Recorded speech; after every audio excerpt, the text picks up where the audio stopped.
வணக்கம். நான் 2.5 வருஷமாக காதில் ரொம்ப கஷ்டப்பட்டேன் நான்.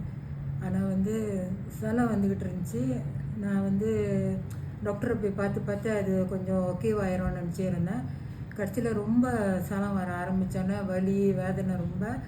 கடைசியில் நான் சங்கர் டாக்டரை பார்த்தேன். நான் இங்கே பார்த்தோன்னே எனக்கு காது பெட்டராக அவர் சொன்னார், நீங்கள் இந்த மாதிரி ஆப்ரேஷன் செஞ்சே ஆகணும், உங்களுக்கு அந்த ஜவ்வு இல்லாட்டினா மறு காது கூட பாதிக்கும்னு சொன்னார். ஸோ நான் அவர் சொல்லும் போது பயந்தேன். நான் ஆப்ரேஷன் பண்ண மாட்டேன்னு. அப்புறம் டாக்டர் சொல்லி வீட்டில் உள்ளவங்க எல்லாம் சொல்லி நான் ஆப்ரேஷன் பண்ணேன். பயந்து ஆப்ரேஷன் பண்ணேன். ஆப்ரேஷன் பண்ணி முடிஞ்சோன்னே ஓகே, நான் ரொம்ப குணமாயிட்டேன். இப்போ காது சலம் வரல, எல்லாமே ஓகே, காது கேட்குது எனக்கு. Okay, good.